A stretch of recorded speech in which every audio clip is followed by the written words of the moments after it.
Filho e do Espírito Santo. Amém. Queridos amados cristãos ortodoxos, hoje celebramos como continuação do primeiro domingo da Quaresma, dedicado ao triunfo da ortodoxia. Hoje a festa é dedicada a São Gregório Palamas. Todo o segundo domingo da grande Quaresma é dedicado a esse maravilhoso hierarca, São Gregório, arcebispo de Tessalônica. São Gregório Palamas, para nós, foi instituído como aquilo que seria o domingo da segunda Quaresma, do segundo domingo da Quaresma, porque exatamente constitui para nós uma continuação exata daquilo que comemoramos, o triunfo da ortodoxia. E hoje comemoramos o triunfo da ortodoxia a respeito da figura de São Gregório Palamas. Isso nós veremos os detalhes conforme procedermos no sermão. Mas antes de falarmos por que a Santa Igreja escolheu dedicar exatamente o segundo domingo para este grande hierarca, a respeito, primeiro, vamos meditar das palavras de nosso Senhor e Deus Salvador Jesus Cristo no que diz no concernente ao paralítico.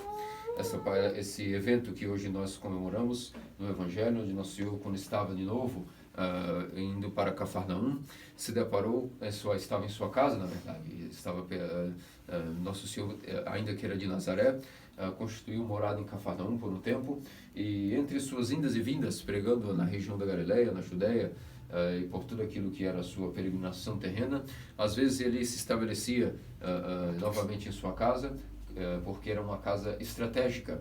Cafarnaum era uma cidade extremamente volumosa em pessoas, como nós temos as grandes megalópolis de hoje, e por isso o Senhor escolheu ter uma casa também em Cafarnaum, para que mais pessoas pudessem rapidamente terem a disseminação de sua palavra, de sua pregação. E então o que aconteceu foi que, estando em uma das suas estadias em sua própria casa em Cafarnaum, era impossível que as pessoas chegassem até ele, devido à multidão que estava espremendo em sua própria casa.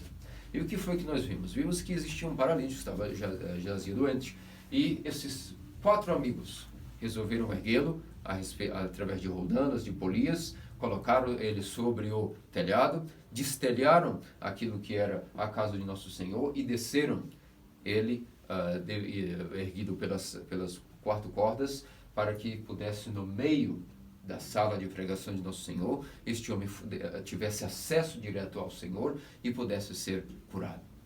E nessa ousadia desses 4 amigos, nós vimos que existiam os fariseus, os escribas, os doutores da lei daquela época, que estavam sempre observando Nosso Senhor, permeando o seu ensinamento e tentando acusá-lo de alguma coisa, uma vez que percebiam que Nosso Senhor tinha uma pregação de poder, que ia direto de encontro com a sua falsa pregação. Eles tratavam de examiná-lo e sempre procuravam uma ocasião de queda, uma ocasião que pudesse produzir para eles algum tipo de, produzir para Nosso Senhor algum tipo de armadilha, que ele pudesse cair.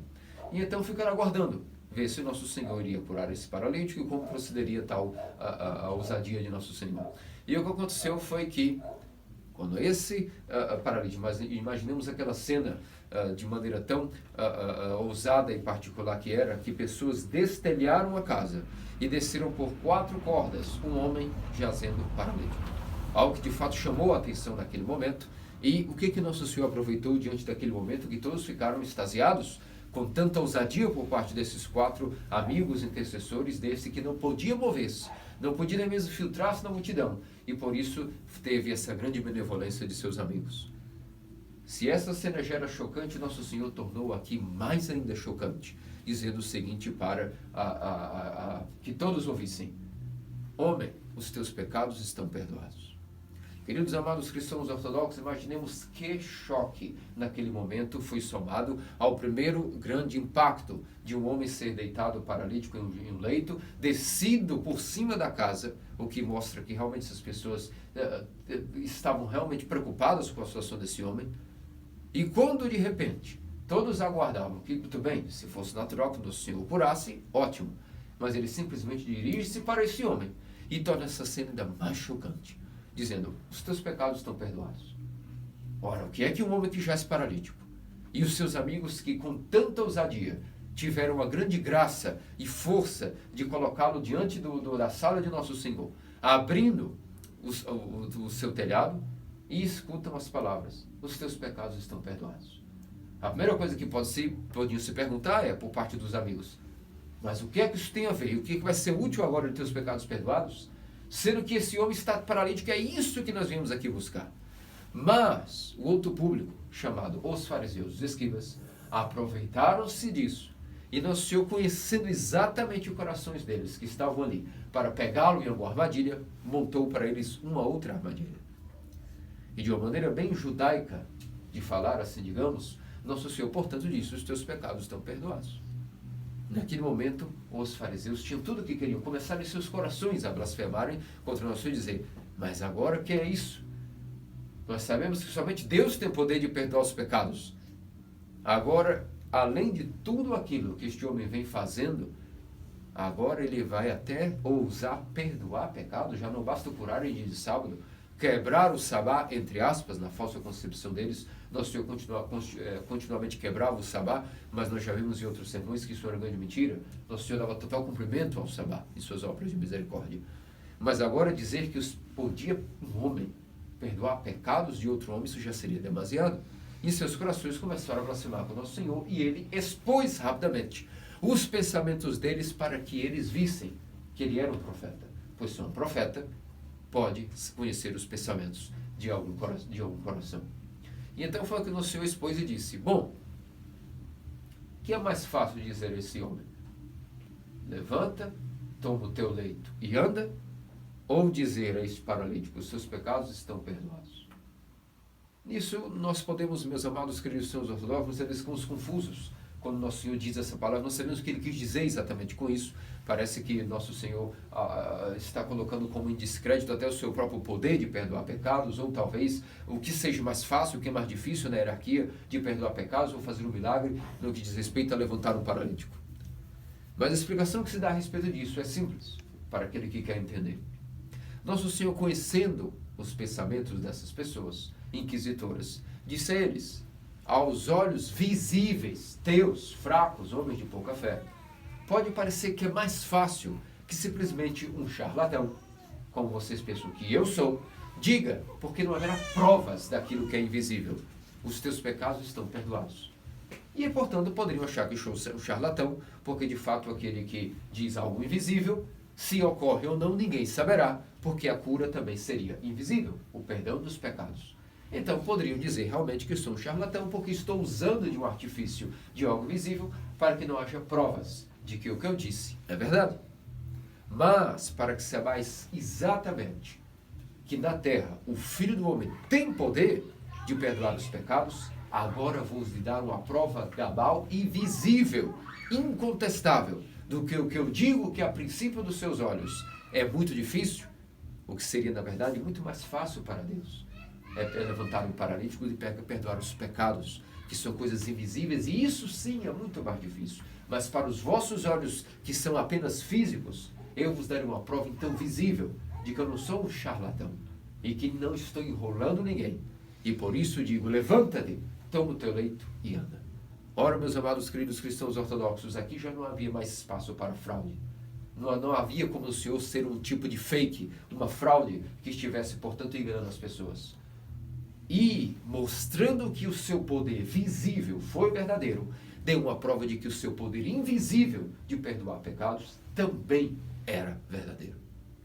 E, portanto, desmascarou os fariseus, mostrando que a sua autoridade era tanto para os seus milagres físicos e muito mais provando pelo milagre visível e incontestável que sim, ele tinha poder de perdoar pecados, mostrando: sim, vocês estão certos, só Deus tem o poder de perdoar pecados. E se eu assim o fiz e provei através do milagre visível aquilo que é invisível e que ninguém pode ver, significa que se só Deus pode perdoar pecados, então eu sou. Ou seja, eu sou exatamente Deus, aquele que pode perdoar pecados. E então, os fariseus ficaram completamente silenciados diante de tal milagre, e nós podemos nos perguntar agora, meus amados cristãos ortodoxos, mas por que é que Nosso Senhor começou essa cura desse paralítico, primeiramente com aquilo que diz respeito, que concerne a perdão de pecados? Por que nosso Senhor Deus Salvador Jesus Cristo quis abordar o paralítico em relação primeiro a esta causa? Eis que o Filho do Homem tem o poder de perdoar pecados. Se nós formos analisar todas as causas de nossos males, toda a causa do mal do mundo, como foi que Deus criou o mundo? Acaso Deus criou o mundo com enfermidades, ou com malícia, ou com tragédias, ou com depressão, ou com crises sociais, políticas, econômicas, com rebeliões? com a morte? Não. O livro do Gênesis, como temos lido nessas semanas da Quaresma, ao longo da semana, nos mostrou que Deus criou e tudo era bom. O paraíso das virtudes, no qual Deus criou o homem, jazia de total abundância de Deus para com a sua criatura. E tudo que Deus criou, examinou e viu que era bom. Significa, então, meus amados queridos cristãos, de onde veio então o mal? Quem criou o mal? Qual foi a origem do mal? E a origem do mal, nada mais nada menos foi do que a própria desobediência de Adão, que causou para nós o surgimento de algo estranho à criação. Algo que não é nem natural e nem original à criação, que foi a livre vontade do homem, ou a sua má vontade, assim digamos, a sua falta de volição em querer estar unido com Deus, voluntariamente, não querendo fazer a vontade de Deus. E como isso foi voluntário por parte do próprio rei da criação, o que aconteceu foi que o próprio Adão escolheu não ter a mesma vontade de Deus e escolheu se separar de Deus. Quando nós dizemos que alguém está separado de Deus e faz algo que não é a sua vontade voluntariamente, nós temos um nome para isso, que não é algo que tem conceito moral, nem conceito ético, nem conceito tampouco de pureza ou impureza. Existe uma palavra que resume que não tem nada a ver com moralidade ou simplesmente queremos ver essa maneira de uma maneira reduzida em implicações morais ou de caráter. Quando nós dizemos que alguém está separando-se de Deus por livre vontade e que essa pessoa não quer fazer a vontade de Deus, nós temos um nome para isso, chamado pecado. E se a única coisa que pode existir boa diante de Deus e o homem e de toda a criação é o próprio Deus que criou tudo perfeito, o que nós vamos esperar quando alguém voluntariamente se separa daquilo que é a origem da vida, daquilo que é a origem da harmonia do universo, daquilo que é o logos, o princípio de equilíbrio de todo o universo? Quando nós nos afastamos disso voluntariamente, haverá caos, haverá todo tipo de desordem e haverá todo tipo de consequências para essa desordem. Então, quando Adão escolheu se separar de Deus, isso chama-se pecado e foi voluntário, a má vontade dele assim atuou, houve uma consequência caótica em todo o universo. A criação caiu, porque primeiramente dentro de Adão doenças foram geradas, infinitas doenças e males. A sua mente passou a ser escrava dos sentidos, os sentidos foram escravos de pensamentos e sentimentos que agora são oriundos dos demônios, que atuam através da mente humana, através de geração de pensamentos, que vão depois se transformar em sentimentos. E quando alguém escolhe escutar pensamentos, e esses pensamentos viram sentimentos, os sentimentos vão até gerar ações físicas, que vão agravar mais ainda a doença interior, que está gerando essas ações. E, portanto, fica um ciclo vicioso de enfermidade pós-enfermidade, de mal pós-mal, de caos que atrai mais caos. E isso até chegou a um ponto onde Adão não tinha mais nem força, tão doente era a sua alma de obscura, que ele já não tinha nem força mais de ser digno de ser chamado imortal. Portanto, tornou-se um mortal e uma hora até o seu corpo, até as suas células, uma vez que não são mais alimentadas pela graça proveniente da alma, também acabam não tendo mais força de estarem conectadas à própria alma e o corpo morre.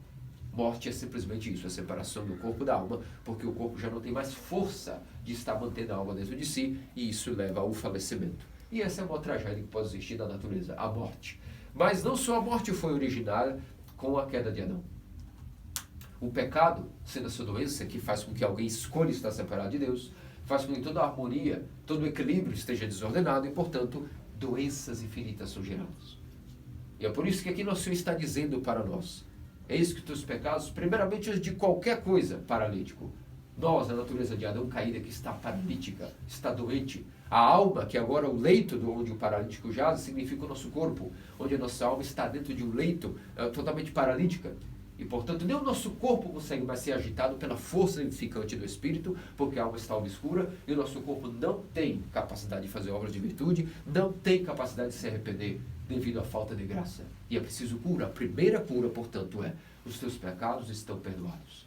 Se fica a origem de curas para todos os males econômicos, os males sociais, os males políticos, as desavenças, tudo isso só pode ter origem no mal espiritual.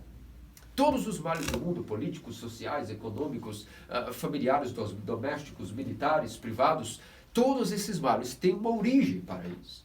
E é por isso que só há como curar esses males curando primeiro a origem de tal mal. E se a origem dos males sociais, econômicos, filosóficos, todas as desordens políticas, revoluções, depressão, tristeza, amargor, doenças, tudo isso tem origem espiritual. E é uma mentira alguém que queira resolver esses problemas, se não indo pela origem que é espiritual. Significa que a única coisa que pode resolver esses problemas também é curando a origem de tais problemas. Portanto, a origem da cura de males políticos, qual é? É espiritual. Primeiro você tem que curar aquilo que é a doença espiritual do homem. Aí podemos falar no futuro a cura política. A cura econômica, da onde virá? Qual é a causa de males econômicos no mundo? Como nós vemos agora, todas as crises que estamos jazendo devido a essa última reviravolta, dessa ponta do século XXI onde estamos agora, baseados em tal nova configuração, vamos dizer assim, que desde um ano para cá nós estamos tramando. Qual é a origem disso? A origem espiritual, a falta de arrependimento. Não há outra cura para essa situação, a qual nós nem podemos dizer o nome, senão vamos ser já grampeados nas redes. Essa origem, a origem desse tal mal, a qual todos estão preocupados e tentando sobreviver ou não, e tentando fazer qualquer tipo de restrição assim, aceitando restrições governamentais ou não, tudo isso é besteira, procurar soluções exteriores à origem de tal mal. E esse tal mal é a falta de arrependimento. É por isso que está permitido por aí fora esta nova configuração, a qual vocês sabem muito bem do que eu estou falando, pela falta de arrependimento. Bastasse que o povo se arrependesse e automaticamente Deus daria um jeito de pôr um fim, exterminar e voltar à normalidade. Mas nós vemos que ninguém está preocupado com o arrependimento. Logo, o arrependimento é a mudança interior, na qual faz com que o homem arrependa de seus pecados. O que significa isso? Que a sua vontade odeie a sua má vontade contra Deus. E ele passe a ter um processo terapêutico de cura, no qual a vontade dele vai passar a voltar a ser a vontade de Deus. E quando a vontade dele volta a ser a vontade de Deus, então ele passa a odiar tudo aquilo que não é mais a vontade de Deus. E isso chama-se viver agora os mandamentos, as ordenanças do Criador. E isso chama-se um modo de vida baseado em arrepender-se. É isso a única coisa que pode curar os males do mundo, porque o nosso que nos explicou através dessa parábola que, filho, os teus pecados estão perdoados. Primeira coisa, para que você volte a ter uma alma viva, capaz de agitar o teu corpo para a obra de virtude e arrependimento, pois a alma não pode arrepender-se sem o corpo.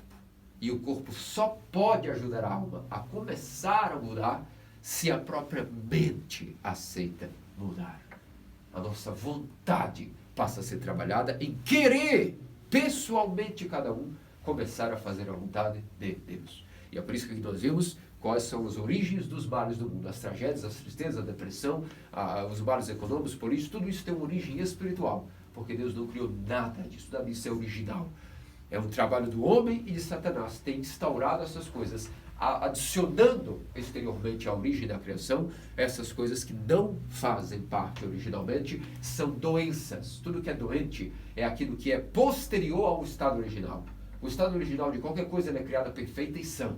Quando dizemos que alguma coisa adoeceu, ela oxidou ou ela mudou, ou seja, tornou-se doente, é porque ela mudou o seu estado original. Não foi criado assim. Nada nasce de maneira imperfeita por si só. Isso é produto de algo que foi posteriormente colocado em seu estado original. Porque tudo foi criado originalmente por Deus é bom.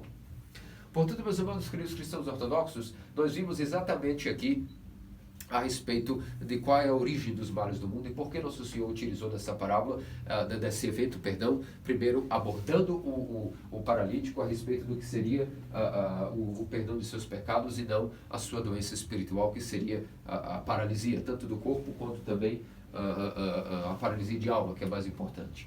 E hoje, nós, se formos analisar aquilo que é a sociedade de hoje, todos estão paralíticos. Todos estão moribundos e como zumbis, vivendo aquilo que é a falta de arrependimento. E é por isso que até mesmo o caráter dessa nossa geração, a iniquidade cresceu tanto em um nível já exorbitante, que vemos que as pessoas estão perdendo até mesmo qualquer mínima capacidade de possuir até visão de vida. E todo aquele que não tem visão de vida, automaticamente nunca será apaixonado por nada. E quando nós somos apaixonados por nada, nós também não vamos produzir absolutamente nada.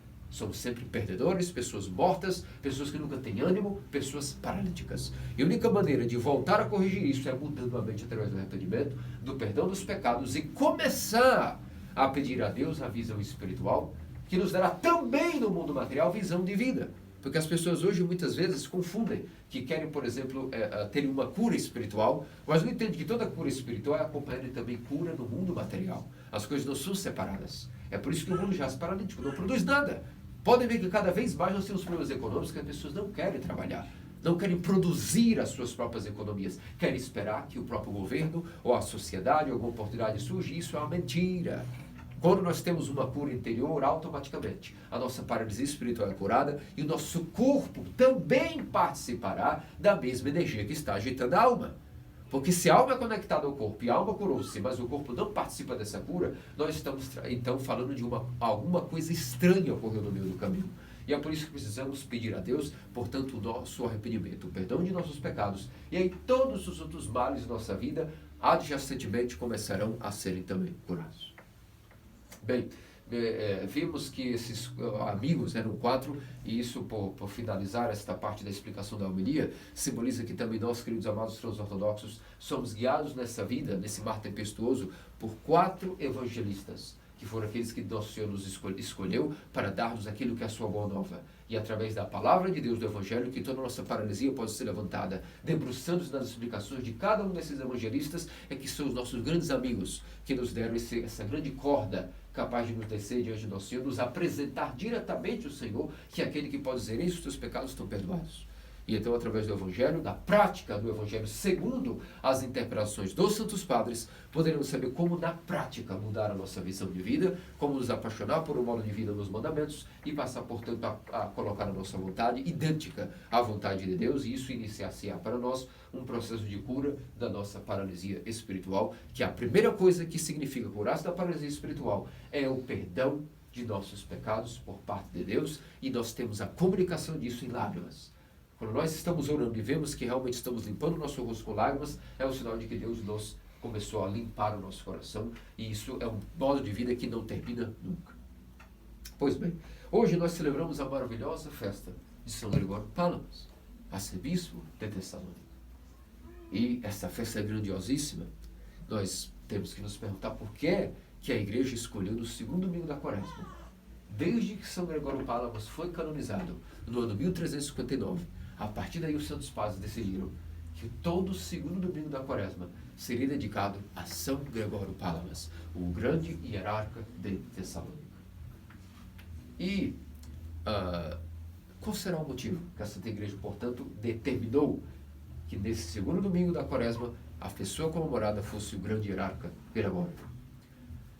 No domingo passado, no domingo do triunfo da ortodoxia, uma Páscoa antes da própria Páscoa, uma festividade antes da maior das festividades pascais, essa grande vitória da nossa fé, o domingo da ortodoxia, onde nós vimos a maravilhosa festa, não só da vitória da ortodoxia sobre o iconoclasmo, como a vitória da ortodoxia sobre todas as heresias de todos os tempos, retificando através da imperatriz Teodora todos os anátemas que todos os concílios deram, e especialmente o 7º Concílio Ecumênico, onde a fé chegou em matéria de ambiguidade à sua perfeição de explicação para todos os tempos.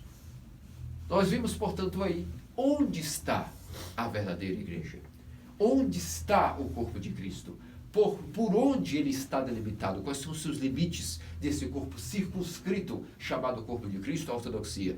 E vimos que os seus cânones são o bordo e bom bordo dessa nau, essa nave que peregrina no mar tempestuoso da vida e, portanto, é limitada, não está em qualquer lugar para todos. Existe um local determinado por cânones e dogmas no que diz respeito onde está a verdadeira fé, onde está a ortodoxia, ou seja, a verdadeira doutrina, e onde está, portanto, aí o corpo de Cristo. Sabemos onde está o corpo de Cristo, onde está delimitada de maneira circunscrita a verdadeira doutrina. E se nós vimos que essa festa maravilhosa do triunfo da ortodoxia mostrou-nos onde está a ortodoxia, o que é a ortodoxia, hoje, como continuação do triunfo da ortodoxia, a Santa Igreja preparou-nos um exemplo de um hierarca, um confessor de fé, um fiel, um cristão, uma pessoa que personificasse em si o que é o triunfo da ortodoxia, uma pessoa. E de todos os hierarcas de todos os tempos, de todos os fiéis ortodoxos de todos os tempos, a Santa Igreja escolheu, assim que canonizou Gregório Palamas, dizendo que ele, a partir daí, desde o século XIV, para até que Nosso Senhor voltasse, seria uma continuação de explicação para todo fiel, de um exemplo agora vivo de uma personificação do que significa ser um confessor da ortodoxia. O que significa ser um hierarca e um cristão capaz de, nele, nós vemos, aí está o triunfo da ortodoxia como exemplo. Se no primeiro domingo vemos onde está a ortodoxia, o que é ela, hoje nós temos um exemplo de personificação do que poderia vir a ser um verdadeiro israelita, aquele que vê a Deus face a face, como nós vimos que Natanael foi o primeiro ortodoxo, por assim dizer, que teve a capacidade de ver Cristo diretamente no Novo Testamento, na figueira. E essa pessoa que foi escolhida foi Gregório Palamas. No primeiro domingo, o que é ortodoxia? E hoje, o que é um hierarca, um confessor e um fiel cristão ortodoxo, onde o triunfo da ortodoxia dele foi algo vivo por sua vida. E agora vamos analisar o que é então que São Gregório Palamas fez de tão especial, de tão estupendo, que ele foi escolhido para ser, portanto, aquilo que é o exemplo e a personificação do que é ser um triunfo da ortodoxia em nós mesmos. São Gregório Palamas viveu no século XIV, e era um homem que foi educado em toda a ciência clássica da época, filosófica, todo o ensinamento do ensino superior medieval daquela época. Ele recebeu essa educação, mas logo ele decidiu que não queria seguir essa carreira, decepcionou até mesmo a corte do império e resolveu fugir para aquilo que era o Monte Athos. E quando fugiu para o Monte Athos, também a sua mãezinha, suas irmãs também decidiram ir, porque quando ele pregou e deu testemunho de por que é que ele queria ir ser monge, todos os seus irmãos, irmãs e até a sua mãe também decidiram que iria acompanhá-lo. Seus irmãos acompanharam ele ao Monte Athos. Afinal de contas, no Monte Athos não há possibilidade de mulheres serem monjas. Então sua mãe e seus irmãos foram para certos conventos da Grécia e seus irmãos foram ao Monte Athos. Ele disse aos irmãos: cada um escolha um mosteiro diferente, porque não é bom para o nosso arrependimento que sejamos vendo pessoas próximas da família.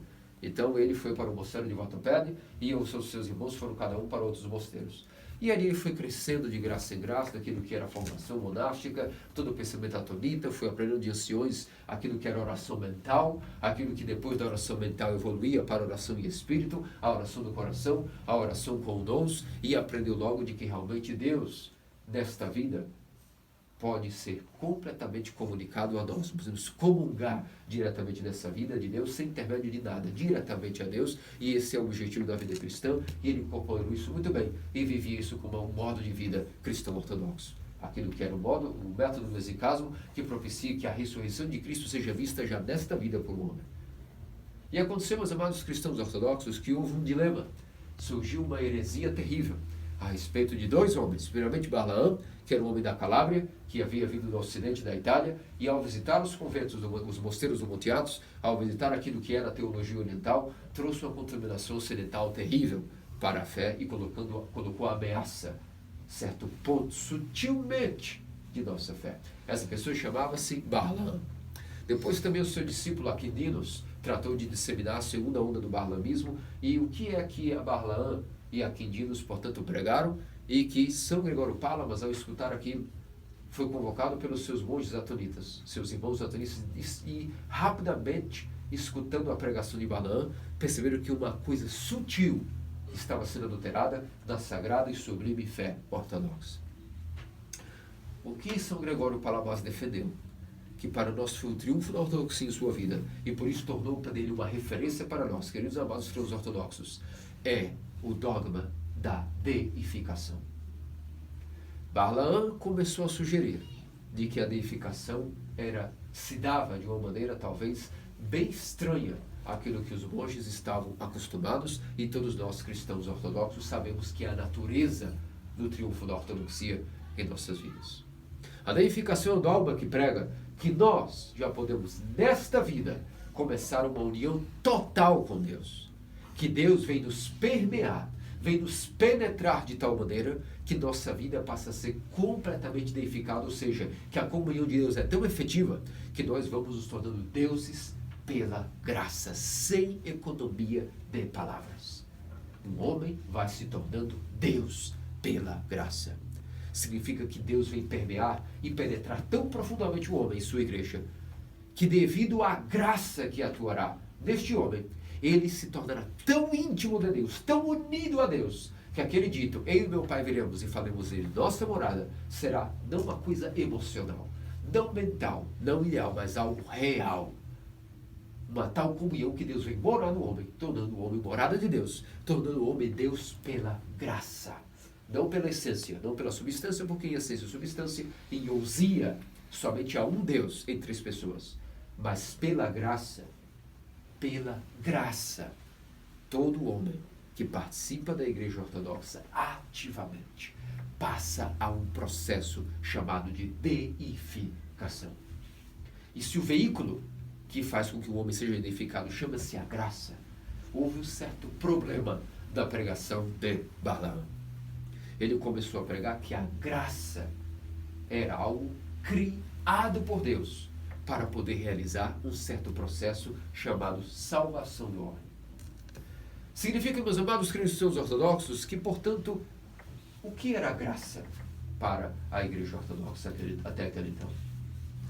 Quando nosso Senhor e Deus Salvador Jesus Cristo encarnou e foi um menino, depois cresceu, e eu estou pregando todos os seus milagres, as suas obras de misericórdia, a sua pregação cheia de poder, o seu poder de perdoar pecados. Tudo isso era realizado pela graça de Deus. Mas o que nós chamamos, portanto, de graça?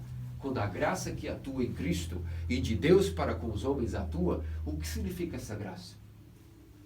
Balaão dizia que todos os milagres de Cristo, que tudo aquilo que foi emanado de Cristo, o seu poder, a sua pregação, a sua sabedoria, a sua luz, quando ele se transfigurou no Tabor, que toda esta graça era algo criado por Deus para realizar algo, uma ação divina, e depois essa graça que se havia sido criado no tempo por intermédio de Deus para realizar alguma graça, ou seja, algum milagre, depois essa graça dissipava-se no universo e não existia mais. Significa que tudo aquilo que o Senhor realizou era algo como que nunca ele realmente tocou a criação com seu dedo divino. Para Balaão, a graça de Deus, portanto, era algo criado no tempo e no espaço momentaneamente, para que Deus inacessível e incognoscível, em sua essência, pudesse realizar no tempo e no espaço algum tipo de milagre. E, portanto, isso era o papel da graça, segundo Balaão. Vejam que coisa sutil, mas que a partir daí nós veremos que muda completamente a adoção de nossa fé e até que de maneira nós iríamos viver a nosso próprio dia a dia, cotidianamente na igreja e até na sociedade, e até na política, e até mesmo na concepção do que é viver esta vida. E por que isso é um problema tão grande, meus amados? Qual está o problema de dizer que quando Deus atua, portanto, a sua graça, os seus milagres, a sua pregação, o seu poder de perdoar, de limpar o homem, o seu poder de iluminar o homem com sabedoria, a luz que emanou de seu corpo, quando ele transfigurou-se no Tabor, se a origem dessa graça, se a constituição desta graça é algo que foi criado por Deus, para que ele realizasse esses eventos, esses maravilhosos milagres e prodígios, como um veículo de seu poder, e depois fosse dissipada, significa então que desde que Deus criou Adão, desde que ele encarnou e até agora quando ele ressuscitou, nunca nós tivemos contato direto com a divindade. É como se Deus então tivesse sempre um meio, uma ponte e um abismo intransponível entre a sua divindade e a sua essência. E vale dizer que realmente existe o dogma da incompreensibilidade, inacessibilidade de Deus e sua simplicidade, mas isso é em relação à sua substância, à sua essência como Deus. Isso é uma coisa. Mas em relação à sua graça, o que é, portanto, a graça de Deus? Se ele, inacessível em sua essência, atua através de sua graça, qual é, de maneira bendita e incólume, segundo os dogmas da Igreja Ortodoxa, a origem e constituição da graça de Deus? A sua energia, o seu poder, a sua luz, quando ele se transfigurou no Tabor, o seu poder de limpar o homem quando toca nele, o seu poder de iluminar o homem com conhecimento ao qual ele nunca tinha. O que é a constituição dessa graça? E Gauro Palamas foi aquele que foi convocado pelos bons atonitas para defender o que é a graça de Deus capaz de deificar o homem. A graça de Deus, meus amados cristãos ortodoxos, segundo Gregório Palamas, segundo todos os padres dos 318 padres do primeiro concílio de Nicéia, que é a fé que nós professamos, é de origem incriada. É o poder e a magnitude de Deus incriados e tão eternos quanto a sua própria essência. Significa que a graça de Deus não precisa e não é o intermédio de nada entre ele e a sua criatura. Quando o nosso Senhor atuou entre os homens, e a sua palavra tinha poder de até penetrar o homem tão profundamente que as pessoas vinham ao conhecimento de seus pecados e diziam: Senhor, para onde iremos escutar palavras de vida eterna como a tua?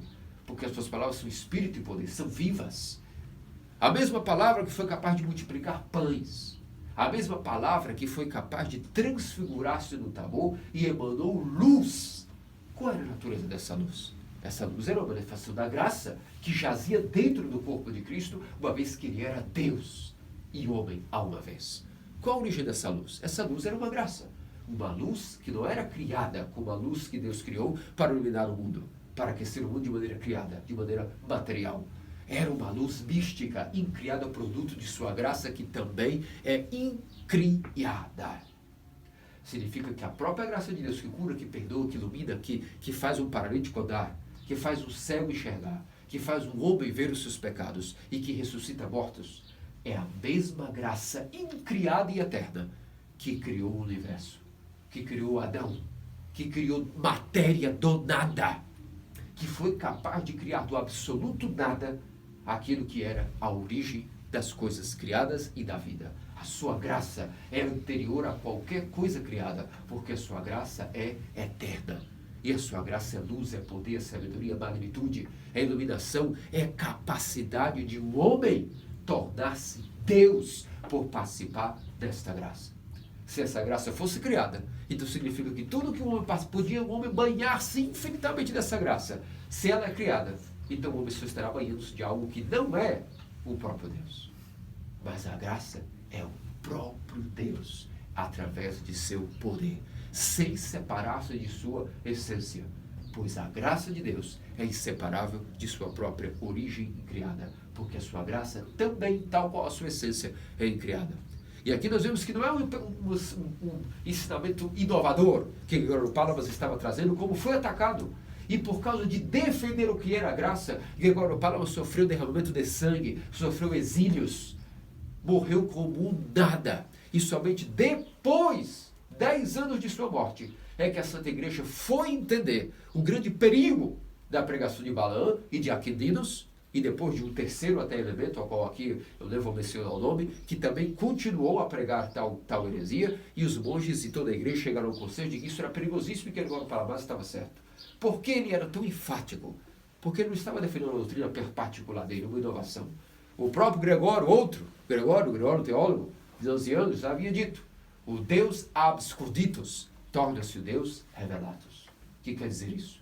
Que o Deus que é inacessível em sua essência, porque é incognoscível enquanto Deus, essência, torna-se completamente dado, se doa totalmente em amor, sem reservas, através de sua graça ou de sua energia.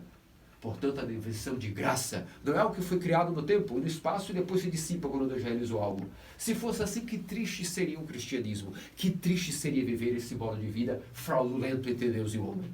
Sempre Deus criando algo, uma certa graça, uma certa energia, um poder, uma benevolência, uma bondade, mas que não era a expressão dele mesmo. Algo que ele criava para poder realizar o seu poder como intermédio. Não, meus amados queridos cristãos ortodoxos, o triunfo da ortodoxia nos ensina, através de Gregório Palamas, que Deus, quando toca o homem, ele toca com sua graça, que é ele mesmo. A graça de Deus é o próprio Deus, manifestado só que não em substância, mas em poder, em luz. E é por isso que quando ele mandou a luz do Tabor, ele não estava criando uma luz naquele momento para mostrar que era Deus. A sua própria divindade brilhou ao ponto de que até os próprios mortais, com seus olhos espirituais, puderam ver a sua graça mística do poder de luz do Tabor, a luz tabórica, a mesma luz que todos os santos, por comungarem completamente de Deus, também se transfigurou. Como Abacênios, quando ele passava toda a sua noite no deserto, orando com os braços erguidos, os seus discípulos o olhavam e o viam não mais como homem, mas como uma chama viva ardente, como um fogo humano, como São Serafim de Sarov, quando se transfigurou-se diante de Motovilov. Não era uma luz que foi criada para que ele, como uma lâmpada humana criada, fosse transfigurado diante de Motovilov. Não, a própria graça do Espírito Santo que ele transformou São Serafim em um homem que Deus morava nele, dentro dele, sem reservas, amando o humilde e miserável Serafim de tal maneira que amava tanto ele, que só de ele pensar em Deus, só de ele mencionar Deus em seu intelecto, brilhou diante de Motovilov. A mesma graça que infinitos outros santos, como Moisés mesmo, quando estava no Antigo Testamento, quando só Deus passou de costas, quando o verbo de Deus passou de costas diante de Moisés, Moisés só de visualizar o brilho da força e do fulgor da divindade do Logos, que ainda nem havia encarnado, sua face ficou tão brilhante que quando ele desceu o Monte Sinai, as pessoas não poderiam conversar com ele se ele não cobrisse por um tempo a sua face com um capuz. A luz, a natureza dessa luz é incriada. Não é que Deus criava a graça momentaneamente, estabelecendo um abismo, uma ponte intransponível entre ele e a criação, porque ele é um Deus inacessível. Isso seria uma tragédia para nós. E muda totalmente a maneira que nós vemos o cristianismo ortodoxo. A maneira que nós vemos a nossa fé, a maneira que nós vemos os jejuns, a graça, a igreja, o corpo de Cristo. Porque se a graça do corpo de Cristo é criada, e é o próprio Deus que se manifesta em sua graça sem intermédio de nada, ele não cria algo para chamar de graça. Ele é a graça. Ele emana de sua divindade a própria graça, sendo ele mesmo a própria graça, sem intermédio de nada. Significa que se o seu corpo emana esta graça, tudo na própria igreja, que é o corpo de Cristo, emana essa mesma graça, meus amados cristãos ortodoxos. Só para ter ideia, para que eu esteja aqui de pé agora, vos ensinando essas coisas, repetindo aquilo que nós vimos nas doutrinas, e você esteja escutando, só de nós estarmos aqui de pé, e não morramos diante de tais ensinamentos, que nós estamos repetindo como papagaios dos Santos Padres, só de nós estarmos presentes aqui agora, nesta capela, se os nossos olhos espirituais fossem abertos agora, nós veríamos um fulgor, uma tal enxame de bênçãos, e de luz e de poder, que nós estaremos perplexos. Mas é isso que ocorre. É que os nossos olhos espirituais não estão abertos. Mas se se aqui em um segundo, veríamos que dos ícones estaremos completamente cheios da graça de Deus, da luz do Tabor.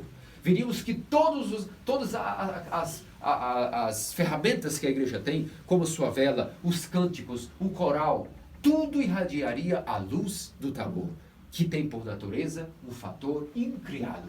É a própria graça de Deus.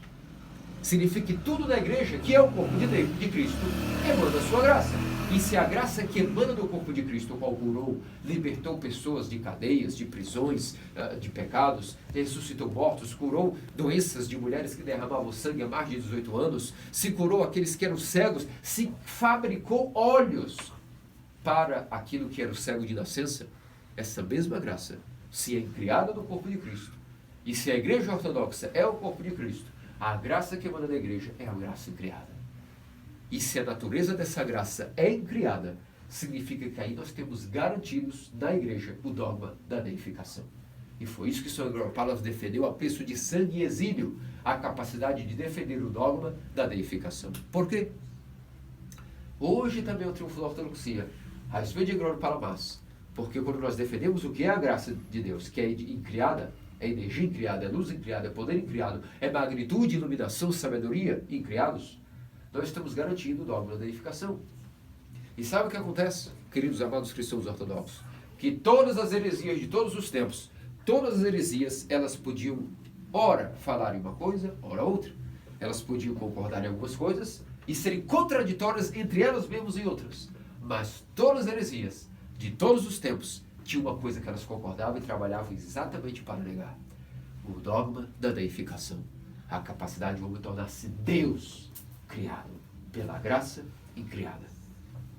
Todas as heresias, o arianismo, o monotelismo, o monofisismo, o nestorianismo, ainda iconoclasmo, ainda que se contradizessem em algumas coisas e concordassem em outras, todas tinham uma coisa em comum: negavam que Deus criou a sua graça, que Deus, através de sua graça criada, possibilita que o homem criado possa se tornar Deus criado. Percebem que todas as heresias do arianismo, quando negava aquilo que era a pessoa de nosso Senhor Jesus Cristo de fato, quando o monotelismo nega de que maneira atua as verdadeiras volições de Deus dentro de seu corpo humano, como Deus e homem, o monofisismo a respeito de sua própria substância, se era divina e separável, humana, ou se misturava, se não se misturava, tudo isso vai chegar a um ponto conclusivo. O homem criado não pode se tornar um Deus criado pela energia incriada. Todas as heresias vão se resumir nesse código. Vemos rápido, por isso que Satanás odeia tanto a deificação? Porque tendo inveja daquilo que Deus... Qual foi o propósito que Deus criou o homem? Pelo amor de Deus! Qual foi o propósito que Deus criou o homem, senão somente para que o homem, por amor, se tornasse Deus por participação em suas energias? Só esse é o objetivo da criação do homem. Portanto, Satanás odeia tanto a deificação que toda heresia que ele cria e semeia na mente dos teólogos e bispos, ou seja quem for, é só um objetivo: falar muitas coisas complicadas, para no final denegrir o dogma da deificação. E se Gregório Palabás defendeu e bateu o pé no que era a natureza da graça de Deus, para poder proteger o dogma da deificação, vemos que por isso ele foi escolhido para ser referência para todos os tempos do que é a personificação de um hierarca, um confessor de fé, um fiel cristão ortodoxo capaz de ser chamado, eis aí o triunfo da ortodoxia em pessoa. E é por isso, meus amados cristãos ortodoxos, isso influencia tanto em nossa vida que parece ser sutil, que vamos supor que realmente, como os católicos e protestantes, com todo respeito, eles não são a tradição verdadeira exatamente por esse ponto. Toda a tradição católica, se você pegar qualquer catecismo da Igreja Católica, ou qualquer livro de doutrina protestante, entre as muitas correntes protestantes, quando nós lermos a respeito do que eles dizem sobre a graça de Deus, o que é na doutrina católica ou protestante? A natureza da caris, os dons do Espírito Santo. Qual é a natureza deles? Criados. Toda a doutrina heterodoxa. Não estamos aqui julgando ninguém, nem os pecados de ninguém, nem se alguém é bonito ou feio ou melhor ou santo e nós pecadores, ou nós santos e eles pecadores. Não vem aqui o caso, sejamos maduros. Toda a doutrina heterodoxa, católica e protestante, diz: a graça de Deus, como Barlan pregava, é algo criado. Que os dons do Espírito Santo, do seu próprio Espírito Santo atuando em nós, que são dons que foram criados como ferramentas para dar a um uma paciência, outra bondade, outra benevolência, outra pureza, que são coisas que Deus cria para fazer o homem alguém melhor. Acaso o objetivo do cristianismo é tomar alguém melhor? É que alguém se torne melhor do que era? Não. O objetivo do cristianismo é, participando da graça incriada de Deus, inseparável de sua essência, tornar-se completamente comungante de Deus. Primeiramente, participando do seu corpo através do batismo. Depois, comungando os santos dons, sua expressão máxima. Se o corpo de Deus, a sua graça que atua nele é incriada, significa que a igreja, que é o corpo de Deus, também possui essa mesma graça incriada. Quando me refiro a graça incriada, me refiro a quê? São Gregório Palabás, em poucas palavras, resumiu isso em uma pregação belíssima a respeito do sol e seus raios. Assim como o sol, alguém que está, por exemplo, exposto ao sol. Acaso alguém, quando está exposto aos efeitos do sol, as plantas que possuem a substância da clorofila, capaz de fazer fotossíntese só por estarem banhadas pelo sol, podemos dizer que elas estão simplesmente, o sol cria um sol intermediário para iluminar as plantas e a criação? Não! Ele é ele, o sol, e os seus próprios raios, que são inseparáveis de sua essência, estão iluminando toda a criação, com calor, com verão, com estações, regulando e dando harmonia a toda a criação, e a nós, dando até mesmo produção de vitaminas e dando a capacidade de sermos pessoas saudáveis e vigorosas. Então, o que está exposto aos raios do sol, está ou não exposto diretamente ao próprio sol? Há distinção aqui categórica entre o sol, essência, e seus raios? Claro que não. Os raios do sol podem ser separados de sua essência? Também não. O próprio estado de ser sol tem um brilho. E esses raios são separáveis do brilho do sol. Assim, Deus, que é essencialmente Deus e inacessível e cognoscível, sendo Deus, Trindade, a sua graça são os seus raios do brilho de sua divindade. E essa graça é inseparável de sua essência. Portanto, só de estar exposto à graça de Cristo, à graça de Deus, e o corpo de Cristo é a igreja, da qual ela também emana essa mesma graça, só de estarmos vinculados à igreja ortodoxa, estamos expostos à própria graça criada de Deus. E se é assim que acreditamos, veja como essa mudança sutil poderia interferir totalmente em nossa fé. Número 1. Se a graça de Deus fosse criada e fosse apenas um intermédio entre Deus e o homem, criando algo para nos curar, nós não estaríamos diretamente ligados a Deus. Logo, o sinal da cruz seria apenas uma memória vazia daquilo que foi um instrumento de morte de Deus. Mas se a graça de Deus é criada e a cruz foi o intermédio pelo qual Deus nos salvou, a cruz agora é dotada de graça vivificante. E ao fazermos o sinal da cruz, não estamos apenas memorando o instrumento que Cristo morreu. Estamos nos banhando com a própria graça quando destruiu o Hades. Estamos nos banhando com a força vivificante que destrói a morte. Percebe como essa mudança sutil na concepção de graça pode matar rapidamente a fé de alguém, e ele vai pensar que tudo aquilo que ele faz é só um teatro, um símbolo, e depois ele vai se tornar cético, e depois de cético ele pode se tornar ateu. Esses foram os frutos de Balaão e da heterodoxia no mundo moderno. De tanta pregação desse passo do ocidente de catolicismo romano e também de protestantismo com a graça de Deus sendo algo criado, que os 12 Espíritos Santos são algo que ele cria no tempo, mas ele nunca está conectado com sua criatura amada, ele cria algo para poder fazer algo que ele queira, as pessoas foram tornando céticas, foram esfriando o coração e foram completamente abandonando Deus, a ponto de tornar-se até sem crença no próprio Deus. Por isso, eis o triunfo da ortodoxia e agora o Palmas. Mas se a graça de Deus é criada, ao estarmos diante dos santos dons, é um símbolo da Santa Ceia e uma memória da ceia eucarística? Não. Mais do que todos os mistérios, ao estar diante dos santos mistérios consagrados, transfigurados pela própria luz do Tabor, que estava naquele monte, ao estarmos nos dirigindo diante do cálice de Cristo, estamos sendo banhados com a mesma luz tabórica. Imaginemos o que é comer e beber esse corpo e sangue. Nem há como conceber tal mistério. É a própria graça do próprio Cristo que curava os paralíticos, os cegos e os coxos. Ao comermos ele estará tocando-nos até não só por fora, por dentro e por todas as nossas entranhas, vísceras, estará realizando a cura de Deus. Não criando uma graça dentro de nós para poder atuar em nós. Ele mesmo emanando a sua graça criada. Os ícones. Se a graça de Deus é criada, e a graça de Deus habita em seus santos, porque comungaram do corpo de Cristo, que é a igreja, quando estamos diante de um ícone, como o próprio ícone do São Gregorio Palamas, ou dos outros 3 grandes pilares da igreja ortodoxa, que hoje nós também comemoramos, como São Fócio e como Marcos de Éfeso, que temos essa festa particular, como comemoramos Gregório Palamas, especialmente também comemoramos os 3 pilares da ortodoxia, que são Marcos de Éfeso e São Fócio. Quando nós veneramos esses ícones, estamos apresentando que a memória, um retrato de um santo que viveu na época tal? Claro que não! Se a graça de Deus é criada, nós estamos beijando o próprio santo, através da graça de Deus, e ganhando a própria graça que esse santo adquiriu do próprio Deus. Se a graça de Deus é criada, ao estarmos escutando os hinos da igreja, os tropários que foram compostos, esse som que o próprio corpo de Cristo fala para nós, conversa com nós, a boca de Cristo nos dá os sons e os cantos da igreja, é a mesma voz que Cristo falou quando estava presente há 2000 anos, andando no meio do povo. E essa mesma graça, através dos hinos, dos sermões, dos cânticos, das litanias, é a própria voz de Cristo. Porque se a graça de Deus é criada, não é como se fosse a memória da voz de Cristo. É a própria palavra de Deus que conversa conosco, que canta para nós na própria igreja. E tudo isso é como estar numa esponja, como dizia São João de Constrar. Onde qualquer coisa, a esponja, uma vez que foi banhada na água, e se essa água é a graça incriada, inseparável do trono de Deus, tudo que nós nos melamos na igreja, dessa esponja da graça de Deus, e é impossível sair da igreja sem ser banhado também com a sua graça, porque só de triscar uma esponja, algo de umidade, ao menos no mínimo, nós já temos de graça de Deus. E é por isso, meus amados cristãos ortodoxos, que o dogma da diferença, como dizia São Basílio, já na época do século IV, antes muito de Gregório Palamas, que só retificou e lembrou a igreja de que aquilo que Basílio, Gregório e tantos outros já haviam dito. A diferença entre o dogma da simplicidade, inacessibilidade e incognoscibilidade de Deus para a sua essência, isso é uma coisa, mas a diferença desse dogma para o dogma que diferencia claramente a essência, ousia e substância de Deus de suas energias, de seu poder, de sua luz.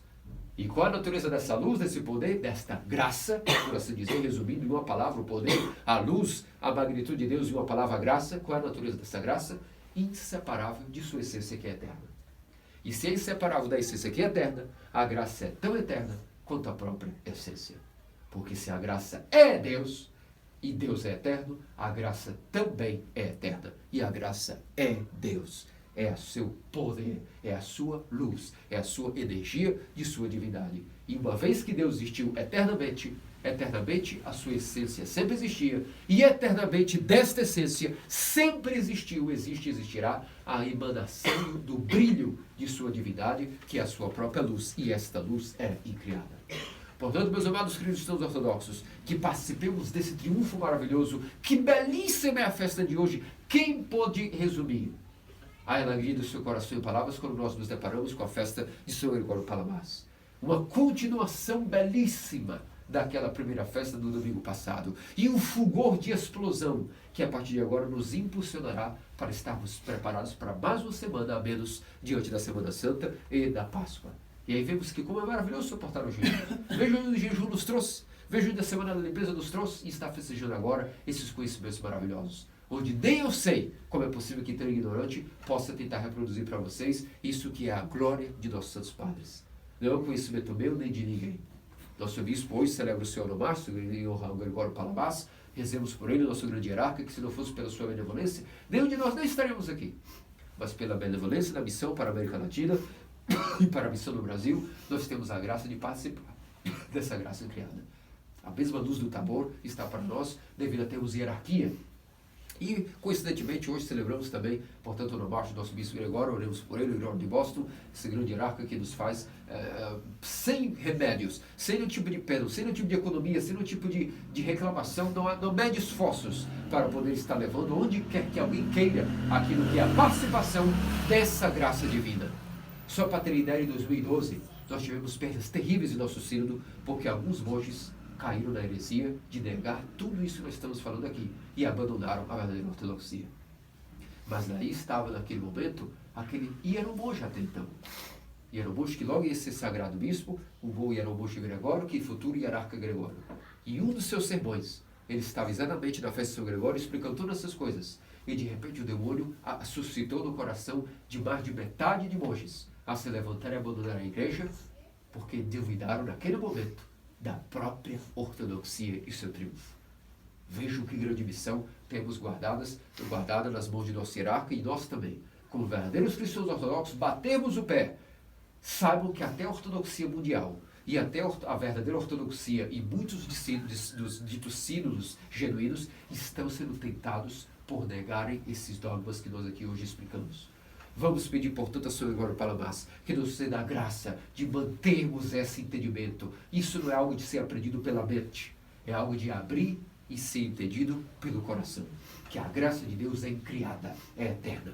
Aos simples, Deus pode manifestar esse conhecimento, mas aos sábios, e que se acham sábios, na verdade, ele resistirá. E esse é o mal do nosso intelectualismo do século moderno. Querer entender Deus pela mente, vão acabar caindo até em ceticismos e ateísmo, que é o que tem acontecido.